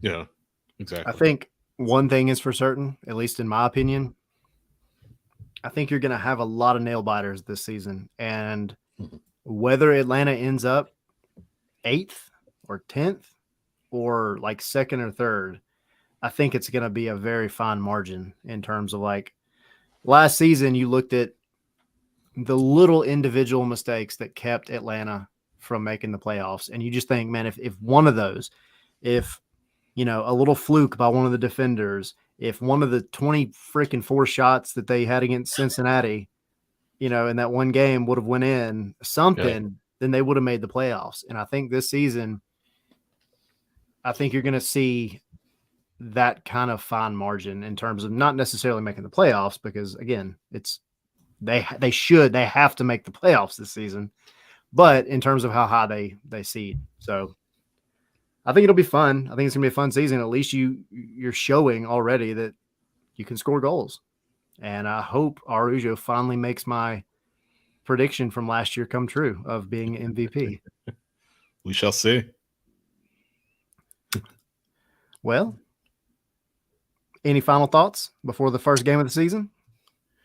Not at fun.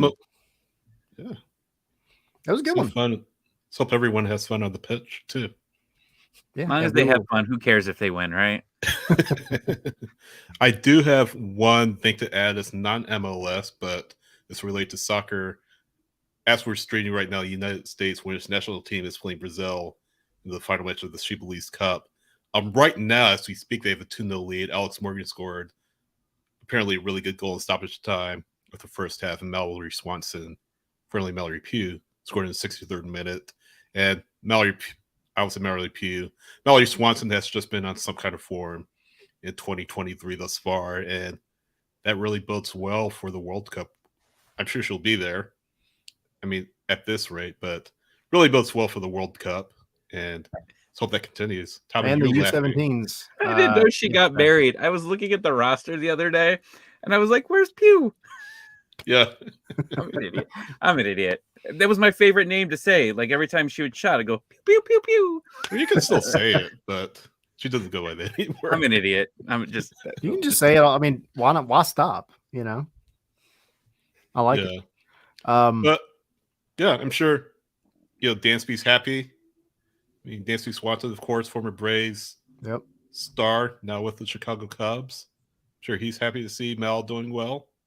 So, yeah. Hey, it all comes back to Atlanta somehow, right? Exactly. Atlanta influences everything. That's right. So, with that, guys, the Heineken Halftime Bar meetup, y'all will hopefully come see us. We'll be there in some way, shape, or form. We'll also be in the backyard. I know, like, my family's coming. I think, Tommy, your family's coming. Right? You're bringing your family, right? Just my wife and my buddy. We're drinking. Oh, okay. Well, so part of your family. Whatever. But no, we'll be in the backyard before the match, before we go our separate ways for a little bit, and then at halftime we'll go to the Heineken bar and we'll try to jump in that picture with everybody. Hopefully there's enough people there to where we have to tell the stadium security to just leave us alone for 30 seconds while we try to get this freaking picture. But that's my hope. We'll see. I'll start at the Terminus tailgate. So everyone's at Terminus, come say hi. And then I'll be moving over to the backyard. My friends, they have their own little mini supporters group called the Backyardigans. So they're usually hanging out around there. So that's where I'll be for a lot of the time. Nice. And please subscribe on YouTube. Follow us on Twitter. Tell all your friends. Bruno saying he's going to be testing Apple TV from Peru. Hey, man, I hope it works well for you. So, yeah, follow us. Follow us here. Sydney, SH Wrights. Myself, Tyler Pilgrim, at ATL Pilgrim. Tommy ATL 96. And then check out all of our social medias, YouTube, especially Twitch, both at Scarves and Spikes. And then Twitter is at Scarves, the letter N Spikes. And Instagram, Scarves and Spikes. So we're everywhere now. You just got to get on MySpace, and we got them all. LinkedIn, here we come. Yeah. And don't forget to subscribe to the podcast as well. Search Dirty South Soccer in your favorite podcatcher, whether that be Apple Podcasts, Spotify as well. That really does help us a lot. But yeah, appreciate you all. Thanks for watching and listening. And yeah, any last words? Go Atlanta. We'll see y'all Saturday. Let's get crazy this weekend. I'm going to try to smuggle a beer and drop it on somebody from up top when we score a goal. Well, you're buying everybody beer, so you're going to have a chance. I'm buying everybody PBR or something. That's what I can afford. All right. Thanks, everyone. We'll see you next time. See ya.